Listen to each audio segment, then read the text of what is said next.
Saravá a todos, boa tarde, mais um vídeo do nosso canal Thiago de Iemanjá. É um prazer estar com vocês, é um prazer estar falando aqui com vocês sobre temas onde nós trazemos a Umbanda um pouco mais esclarecida para vocês. Como eu já falei, né, muitas vezes a gente entra para um terreiro, muitas vezes a gente frequenta alguma casa de religião, e o pai de santo, a mãe de santo, vamos dizer, omite alguma coisa dos nossos conhecimentos. Nós aqui estamos justamente para isso, para que a gente possa esclarecer isso para vocês, para que a gente possa trazer para vocês um pouquinho mais de conteúdo sobre a Umbanda, tá? Sobre hoje, nós trazemos o tema Orixás na Umbanda, que é um tema que eu já falei em outras vezes, não aqui neste canal, né, mas em outras oportunidades eu já falei, porque é uma discussão muito grande entre os umbandistas, né, e até mesmo pessoas de outras religiões que discutem se a Umbanda cultua ou não cultua orixá. E a própria Umbanda às vezes se pergunta até onde os orixás na Umbanda estão presentes e aonde começam os caboclos, enfim. Bom, a Umbanda sim tem orixá, isso aí é um fato que é concreto. Porém, a forma de cultura dos orixás na Umbanda é que se difere dos outros cultos a orixá, o candomblé, o batuque. Porque na Umbanda orixá não é feito. Na Umbanda orixá não, a pessoa não vai fazer uma obrigação para aquele orixá. Não existe obrigação de orixá na Umbanda. Existe desenvolvimento mediúnico que acarreta as entidades que aquela pessoa irá trabalhar. Agora, feitura de orixá, isso não existe na Umbanda, tá? Às vezes, mas o terreiro XY faz. Bom, ensinamento aqui a gente não discute, tá? Então, orixá na Umbanda, ele existe através das próprias entidades que o representam, dos próprios guias que trabalham. Porque cada guia, cada entidade que ali está presente no passe, naquele momento de imposição de mãos, representa um orixá. Representa uma energia maior que o orixá. Então nós temos 10 energias redentoras, que são as divindades da Umbanda, que são os orixás, tá? E aí, a partir daí, com as combinações que ali se faz, essas energias transformam-se em caboclas, entendeu? Em marinheiros, em exus, em ciganas, tá? Então, a partir do orixá que está coordenando, é que se subdivide as entidades, entendeu? Então, Ogum, por exemplo, Ogum tem na sua esquerda o Exu Tiriri, Ogum tem Ogum Megê, Ogum Beramar, Ogum das Sete Ondas, enfim. Né? Oxum, nós temos Oxum Menina, Oxum da Cachoeira, entendeu? Iemanjá nós temos Iara, Jupira, Janaína, né? Então são caboclos e caboclas que falam por esses orixás, porque como na Umbanda nós não temos uma expressão desse orixá como incorporação, no caso, né? Ou seja, não há uma manifestação desse orixá na incorporação, nós utilizamos as entidades como refletora dessas energias desses orixás, entendem? Então a Umbanda sim tem orixás, entendeu? Ah, mas muitos vão falar assim, mas a Umbanda é uma religião brasileira. Ok, perfeito. Mas a Umbanda, ela é construída, como nós já falamos, em inúmeras fontes de credos, né? Como nós temos o Candomblé, nós temos a parte regionalista da Umbanda, que vem muitas vezes ali do norte, nordeste, com seus boiadeiros, certo? Nós temos essa parte cultural da Umbanda, mas nós temos também que dizer que a Umbanda ela é construída a partir de outras religiões. E por isso, uma dessas religiões que a Umbanda é construída é o Candomblé. E aí, na sua construção, ela constrói caboclos com nomenclatura de orixás, né? Com um processo de energização muito parecido com o do Candomblé, tá? Muito, vamos dizer assim, semelhante, salvo algumas coisas, do Candomblé, entendeu? Então, o orixá na Umbanda, ele é isso. Ele é um orixá vivo, presente, mas não que se manifesta, tá? O que se manifesta na Umbanda são entidades. E aí sim, depois no próximo vídeo nós vamos contar um pouquinho sobre Exu para vocês. Vocês vão entender o porquê é o diferencial do Exu Orixá e do Exu Entidade, tá? Desculpa. Porque na Umbanda nós não temos Exu como um orixá. Nós não temos como no Candomblé um Exu Orixá. Nós temos o Exu Entidade, tá? Mas isso é assunto para um próximo vídeo, tá? Mas voltando, e nem no jogo de búzios da Umbanda o Exu está presente, porque um Exu da Umbanda ele é fora da casa de Umbanda. Ele trabalha fora, a casinha do Exu fica para fora e não para dentro da casa, tá? Mas isso é um outro assunto. Bom, então o orixá, ele está presente em tudo que nós fazemos no nosso dia a dia, né? Porque quem acredita em orixá precisa do orixá para viver, né? Então, quando você entra na Umbanda, você recebe a sua guia de Oxalá, que é o orixá da criação. E é o orixá também que é o pai maior da Umbanda. Então, você pega a guia de Oxalá enquanto você não tiver ali consigo o seu processo de desenvolvimento concluído. Após esse processo de desenvolvimento concluído, após vamos dizer, esses 7 anos concluído, você irá ter, né, suas entidades definidas. Ok, eu tenho um caboclo, eu tenho um preto velho, eu tenho um Exu, eu tenho um marinheiro, eu tenho um herê, perfeito. Mas e de onde saiu essas entidades? Por onde passou essas entidades? Essas entidades passam pelo orixá que ali o rege. Ou seja, cada um de nós temos um orixá regente. Na Umbanda a gente não diz que seja um orixá de cabeça. Apesar que 98% dá certeza que aquele orixá de frente, quando a gente joga o búzio, cai para aquela pessoa, é o orixá de cabeça. Mas a nomenclatura correta na Umbanda, por não ser uma religião que faz orixá, é que a gente nomeia orixá de frente, tá? Uma diferença entre a Umbanda e o Batuque, quando se trata de orixá de frente e ajuntó, né?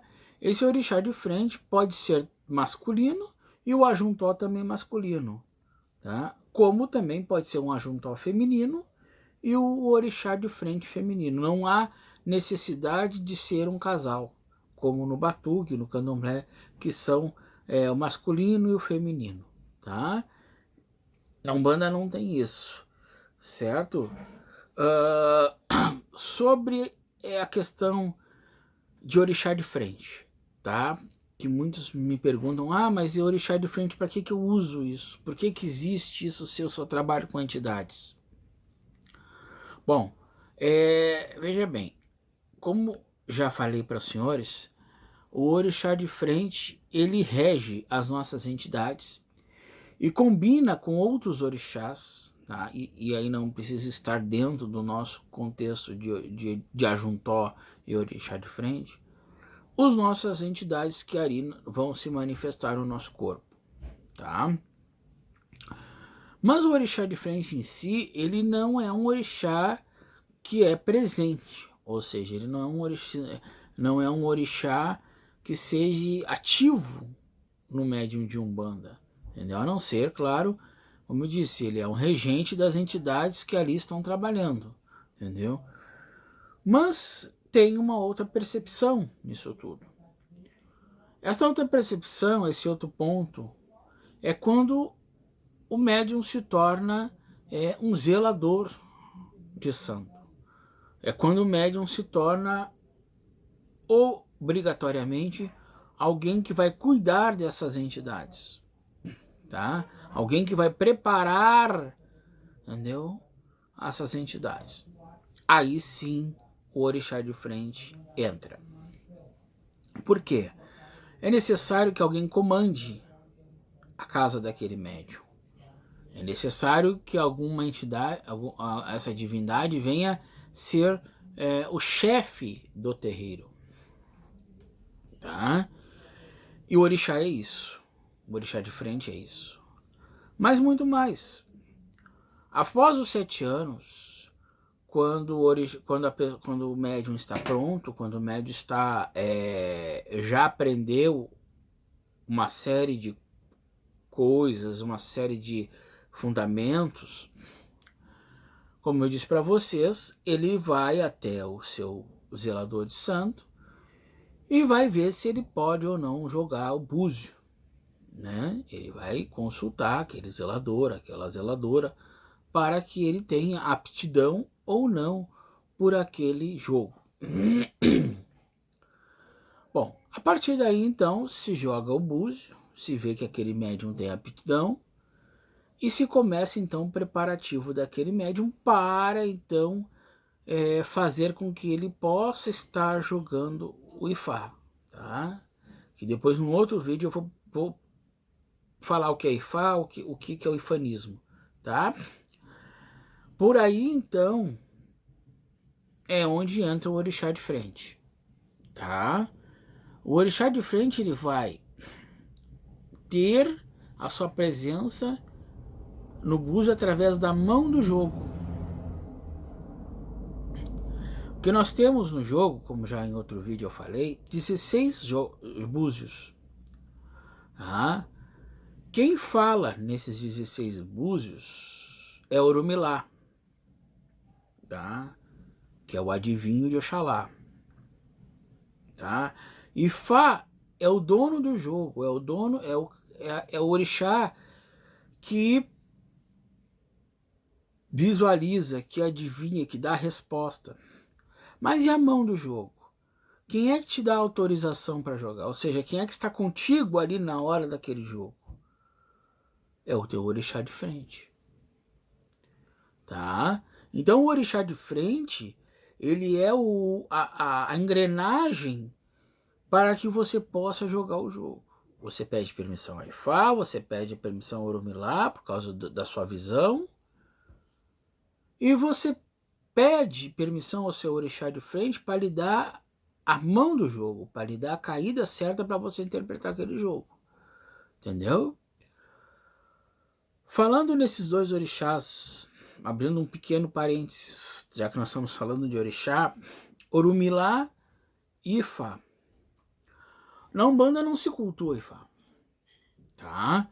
Na Umbanda não se cultua diretamente Ifá, como no Candomblé e como no Ifaísmo.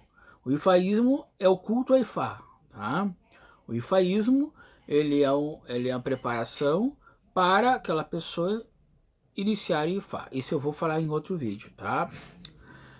Mas o Ifá, ele está presente quando aquela pessoa é apta ao jogo, porque o jogo é de Ifá.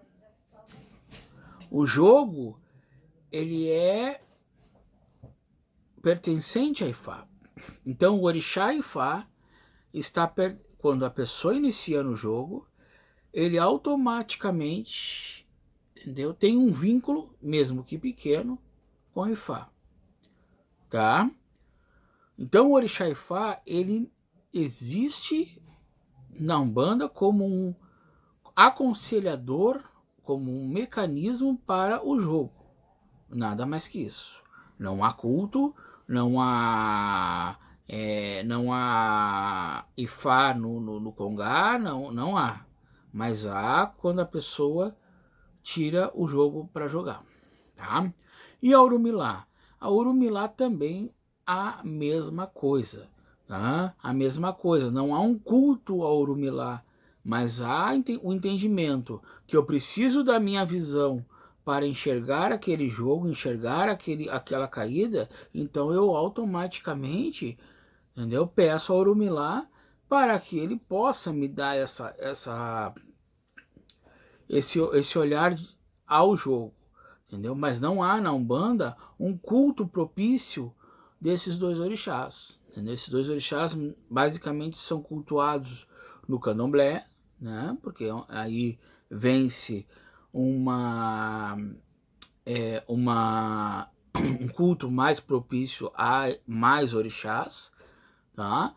E em relação a Ifá, quando se tem o culto a Ifá, que hoje está muito difundido no Brasil, que daí a pessoa inicia em Ifá, faz todo um processo de 3 anos, e aí a partir daí se torna Babalaô ou Babalorixá de Ifá, entendeu? Tá? Mas isso a gente vai falar de Ifá bem explicado para vocês num outro tempo, tá? Voltando aos orixás. Então, o orixá na Umbanda é um orixá vivo, um orixá que existe, porque a Umbanda ela é uma religião de vários costumes, tá? E um desses costumes é os orixás, ok? E nós temos consigo o orixá de frente, tá? O orixá de frente é aquele orixá que nos comanda, aquele orixá que nos dá o caminho, que nos dá a forma como a gente vai agir, enfim, tá? Bom, falar um pouquinho de assentamento de orixá. Como eu falei para os senhores, na Umbanda não tem feitura de orixá. A gente não faz orixá. A gente desenvolve o médium conforme os 7 anos vai propagando aqueles 7 anos, vai desenvolvendo aquele médium para suas entidades ali. Mas, quando assim termina os 7 anos e esse médium está pronto para receber e autorizado, né, para receber o búzio, ele é obrigado a firmar, não assentar. Firmeza de orixá de frente. É muito parecido com assentamento? Sim, é muito parecido com assentamento, mas não é um assentamento. Porque no assentamento se usa determinadas coisas que na firmeza não se faz, entendeu? Como na firmeza se usa algumas coisas que no assentamento não se usa. Então, o orixá, quando ele é feito para a firmeza, ele é feito para a gente indicar, olha, esse é meu orixá de frente, esse é a minha regência das minhas entidades, tá? Não vai se manifestar, não vai se ter, vamos dizer assim, como tem no batuque, um toque para aquele orixá. Ah, Tiago, mas tem muitas casas que fazem homenagem. Sim, nós fazemos homenagem ao orixá porque ele existe, ele está presente, mas ele não é assentado, tá? Se usa chorô para esse orixá? Não. Não se usa chorô para esse orixá. Existe algumas casas, tá, que misturam o Axorô com a erva e fazem o assentamento do orixá. Tá?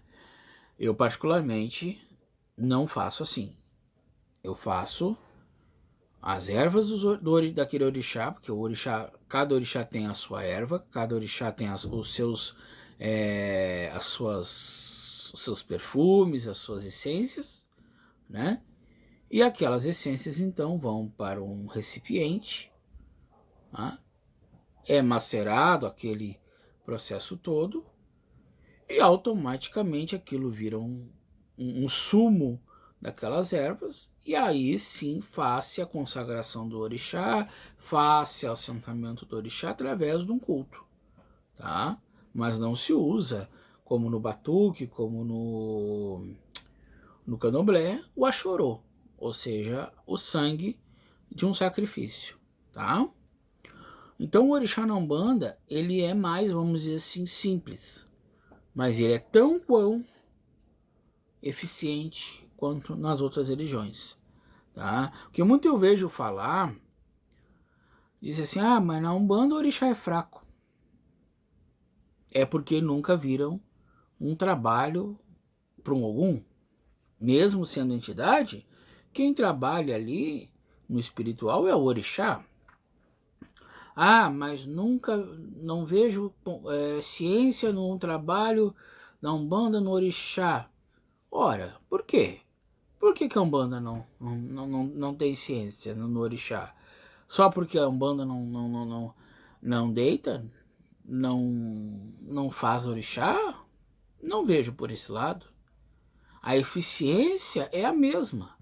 Porque, como eu já disse para os senhores, o que determina a eficiência de um serviço, ou o que determina a eficiência de um trabalho, é a fé daquela pessoa. Não adianta, senhores, nós pegarmos e matar 50 galinhas. Vamos pegar um número alto. Dizer, não, agora tu está protegido. Realmente, pode estar. Mas e se a fé daquela pessoa não está conivente com o processo daquele trabalho? Se não está na mesma sintonia, aí não adianta 50 galinhas. Aí não adianta você gastar 1.000, 2.000, 4.000. É o que, né? Eu estou dando exemplos altos para os senhores terem uma noção de que o orixá na Umbanda é simples, é muito ativo, tá?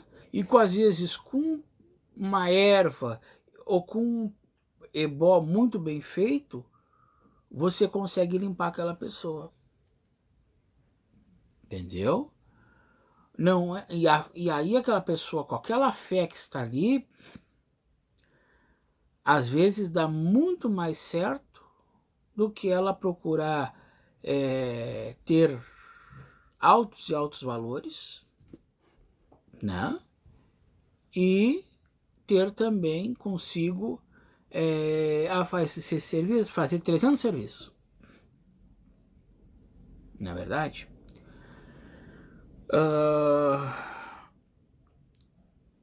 Então, aí as próprias oferendas desses orixás. As próprias oferendas desses orixás são simples. Vou dar um exemplo para vocês. Oxum, uma canjica com 8 quindim. Iemanjá, uma canjica com 8 cocada. Ogum, uma costela com farofa. Eu estou falando assim por alto, né? Então, meus senhores, a Umbanda ela é simples. A Umbanda é simples, a Umbanda é concreta e a Umbanda é direta. O que faz a Umbanda às vezes ser complicada são as pessoas que interpretam ela diferente. Às vezes, a interpretação da Umbanda passa muitas vezes pelo ensinamento que os irmãos têm. Se eu te ensinar assim, por exemplo, ó, você vai botar aquela vela azul na Iemanjá. Ah, não, o outro pai de santo me disse que a vela azul é da Oxum. Ora, você vai ficar confuso. Então, o ensinamento de quem é mais experiente tem que haver um consenso, tá? E às vezes nesse ensinamento a pessoa traz de si aquela bagagem que aprendeu. Então, às vezes há muita discussão por isso, porque orixá que tu aprende numa casa é diferente de orixá que tu aprende na outra casa. E é na outra, às vezes o costume da outra é não ter o orixá X, orixá Y. E aí, como faz? Né? A cabeça do médium fica, né, sem entender. Tá? Só pegando um gancho nisso, e aí já foge um pouquinho, mas é dentro do que a gente está falando, é que em alguns barracões de candomblé, eles já não estão cultuando mais Obá. A Obá só está chegando em anos bissextos. Aí eu pergunto, será que a Obá trabalha só em ano bissexto? Será que a Obá agora decidiu que ela só trabalha em ano bissexto? Fica a questão, meus amigos. Fica a questão de como é a interpretação da religião. Fica a questão de como é o desenvolver daquele médium. Porque daí é que está. Porque não adianta eu ter um orixá vivo se eu não souber cultuá-lo. Eu posso muito bem, por exemplo, ter do Ogum a Oxalá. Mas aí, se eu não souber cultuar, é só uma questão de ter. O orixá, ele não quer ter um banquete, como muitos fazem. O orixá quer ter devoção. O orixá quer ter um médium que a ele acredite naquelas decisões que ele passar. Mesmo essas decisões sendo não tão boas para aquele médium. Porque, veja bem, nem tudo na vida é flores. Né? Nem tudo na vida é flores. E não é o orixá que vai fazer ao contrário. O orixá te dá o caminho. O orixá te dá a perspectiva de uma caminhada menos tortuosa. Mas se nós formos avaliar, todos os nossos caminhos têm problemas. Nós vamos enfrentar problemas em todos os nossos caminhos. E aí cabe das nossas cabeças estarem bem centralizadas, bem conscientes de que nós podemos vencê-los. E aí a fé nos acompanha para que a gente possa ter a vitória, tá? Então, meus amigos, orixá na Umbanda existe. Aqueles que acham que não, respeito a opinião dos senhores. Mas procura entender a Umbanda um pouquinho, entendeu? Para depois falarem se existe ou não. Tá? Bom, sobre a Juntona nós já falamos, sobre orixá de frente nós já falamos, né? Espero que vocês tenham gostado do vídeo.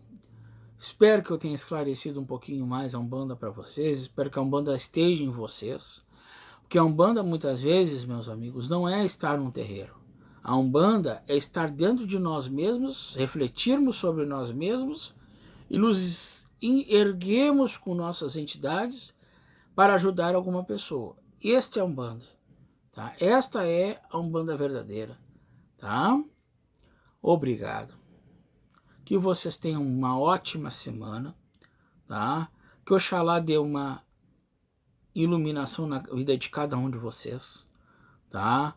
Curtam a nossa página, canal Tiago de Iemanjá, lá no YouTube. Tem no Facebook também, Tiago de Iemanjá, lá. Nós vamos agora procurar colocar muitas informações lá. Tá? Assinem o sininho, acendam o sininho, né? tá? Eu ia dizer para vocês tocarem o sininho, né? Acenda o sininho, dê um joinha de gostei, não gostei, não tem problema, vai lá e dá o de joinha lá, tá? Mas eu quero que vocês comentem também, tragam temas para nossa para nossos vídeos, que vocês é que vão fazer esse canal, tá bom? Um grande abraço, um grande axé e que Deus abençoe vocês todos. Saravá.